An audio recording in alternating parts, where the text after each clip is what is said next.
communication in organizations are on the rise. There are a variety of renderings that look at how it is individuals interact compassionately in organizations. And there's this question, what does it mean for organizations themselves to be compassionate? Similarly, there's another thing that's on the rise in the study of organizations, and that is organizational constitution. What does it mean for an organization to be made, and how is it made? And attention to things like bodies or spaces or artifacts is definitely a thing that, if it's not it's certainly an important question that we're asking ourselves. And today I'd like to propose that this question of what does it mean to be a compassionate organization and what are organizations made of, that those questions mutually inform each other. So how did I get into this particular mess? I did a participatory action research project with an organization called Stand Up for Kids, which provides outreach to homeless and at-risk of homeless youth and young adults. And so it provides things like food, water, clothing, hygiene supplies, an outreach center, and basically gives material and social resources to homeless young adults. And during this process of field work, the youth kind of confided in me and said, you know, care or compassion is a really important reason for why we choose to stay or leave a particular organization. And that even if there's an organization that's providing a particular service that might be valuable to us, if there's this kind of like animosity or lack of care inside the organization, it kind of turns them off. And of course, organizations are a really important part of the social justice issues that surround homelessness, so organizational compassion kind of overlapped in this study. So let me talk a little bit about what we know about organizational compassion. There are lots of versions. Here's a linear model that says organizational compassion is somebody noticing suffering of others, connecting to that on some emotional or social need, and then responding to that. We have another model that says, no, it's a circuitous process, and it has to do with recognizing, relating, and reacting to those in need. But one of the things that you'll find when you think about this is that this is really a model about how individuals who are caring communicate compassion. And it doesn't really help us articulate what it means to organize compassionately.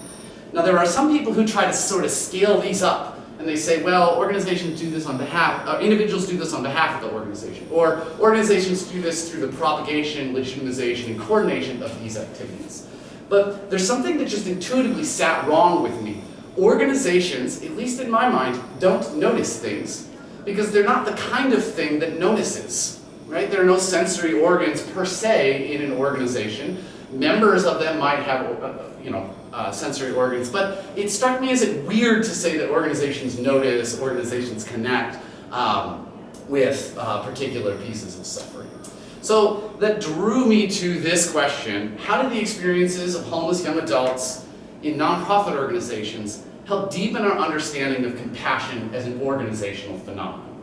So how did I try to answer that? I engaged in a methodology called pragmatic fieldwork. Pragmatic fieldwork is kind of a blend between qualitative research and social activism, and it holds that there are 8 important activities that the scholar activist engages in, and they are ask, observe, labor, serve, reflect, envision, gather, and present. And roughly the method works is you sort of iteratively move between those things while being in a particular space, and that each of the verbs sort of sets up your ability to do the next one better. So I ask questions so I can serve better, and through serving I see things I wouldn't have otherwise seen, and that observation leads me to certain reflections, which allows me to envision certain things so I can present information, so I can gather new resources so we can serve better, right?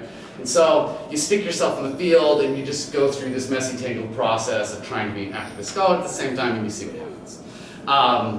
Some of this really ends up looking like good old-fashioned field work, though. So I took 140 pages of field notes, I did 23 interviews, which yield 275 pages of interview data. I did 400 hours of kind of peripheral administrative service and 1,000 hours of in the field over the 3.5 years that I was there.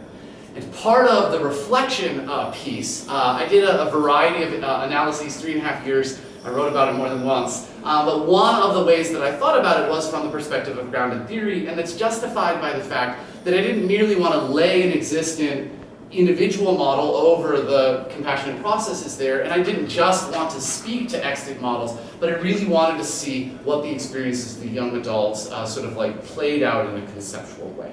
So what did I find? The first thing that we noticed, or that I noticed, was that compassion in organizations is social material. So how did I get there?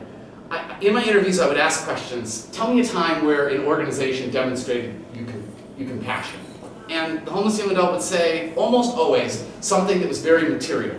And in the back of my head, I would think, no, I need something communication, right? And so I would kind of re-ask the question. And so now tell me some interactional thing. And they could answer that too, about some act of kindness or whatever. But as I was going through the interview process, I started to notice that my own intuition, that the real meaning, like the really real communicative thing, was some non-material social interaction, and that these material things were not important. That is being roundly critiqued in broad discourses inside organizational communication right now. So they remind us, no, compassion, it's social and material. So they would tell stories about, well, I've got size 14 feet, and some outreach worker bought me a pair of shoes because none of the ones that they had. Or someone else would say, I got my tongue pierced, oh, they got me special food that I can eat just with my tongue. It turns out that compassion is very material. What did the grounded theory really get me to? 4 things emerged, 4 communicative dynamics that aren't compassion but are very related to processes of compassion. And they are care, both the emotional and the demonstrated care for others, community or the shared humanness between the homeless young adults and the staff and volunteers, healing, processes of healing and growth. So I think of both of these as growth is moving from maybe a normative status to something better, and healing is from a detrimental status to something normal. But these kind of processes that make us better. And then lastly, well-being. A lot of what they talked about was how the organization impacted their well-being. So you do some accident coding, you do some selective coding, and I started to realize that well-being is really the root of this, and that the processes of healing and growth influence well-being, and that the way the staff and volunteers care influences the healing and growth, and that the sense of shared humanness influences care. And if you study physics, you'll notice an analogy here. In physics, we have this thing that we call the derivatives of position. Position is where I'm at, and changes in my position is what speed is, and changes in my speed is what we call acceleration, and changes in acceleration is what we call jerk. And so I argue that what the youth are articulating is that they have particular social and material well-being, right? They've got personal health, emotional health, spiritual health, social health, financial health, clinical health, all of these things, and that those things are impacted by organizational processes of healing and growth. And that those things happen more when the staff and volunteers care more, and they care more when there's some kind of shared humanness or sense of community. And that lays over the derivatives of position fairly well in interesting ways.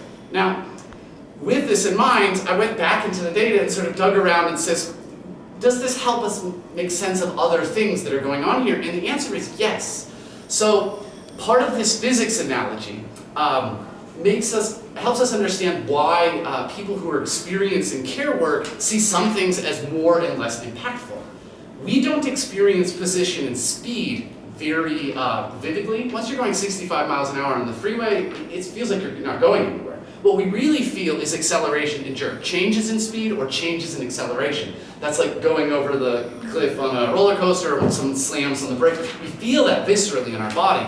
And the homeless young adults really talked about these vivid transformational experiences where they suddenly felt cared for on this emotional, affective, communicative, social level, or when there were these moments of shared humanness that cut through the stigmatized identities that they wandered around with and really came to feel like they were part of something. And so, on the flip side, they often took for granted large, institutionalized human services that might have played a critical role in their overall well-being, but because it's a thing that happens every day, oh, I just go there to get my breakfast every day, it wasn't the thing that they experienced as vividly. So what does this mean? What does this end up looking like as a model? It ends up saying something like this. Compassionate organizing is organizing for well-being, which is why I think I'm on this panel. It requires attending to the social and dynamic ways that we live in each other's lives, and that organizational compassion is the fluid social and material movement of well-being and the forces that foster it. Now, why does this matter? How does this help us understand scholarship or organizing or anything like that? Organizations cannot notice, but they can be part of collective well-being. Organizations cannot emotionally react, but they can create the social and material forces that organize care. This model also, I think, highlights the non-human aspects of organizing and the compassion process. If well-being is the ultimate outcome of compassionate organizing, then the size 14 shoes given are an equally relevant aspect of that compassionate actor network. Since humans themselves are constituted in part by material forces, it also stands to reason that material agents are part of the compassionate organizing process, and that one of the ways we can think of organizations as being constituted is through care. We make each other every day. So instead of trying to scale up an individual model from a micro level up to a meso-level phenomenon, the socio-material frame recapitulates the task of organizational compassion. It shows how organizations can be compassionately made, namely by being oriented toward well-being. And indeed, what is more compassionate? Noticing that you need something, or creating and organizing the conditions such that you never needed it in the first place. I think that this reminder that compassion is both social and material is valuable for communication scholars who may have shirked the material parts, but it's also a valuable reminder to human service providers who might have shirked the social parts and how they decided to deliver care. I also think that this 4-tier model helps us think in practical ways about how we can organize. So, in conclusion, I think that this calls us to admit, to recognize, and to embrace that we fluidly and dynamically move through each other's lives, and in so doing we contribute to and detract from each other's well-being, both social and material, and that compassion is not merely being kind, but also the strategic and organized effort to share humanness, to show care, to grow, to heal, and to help each other become more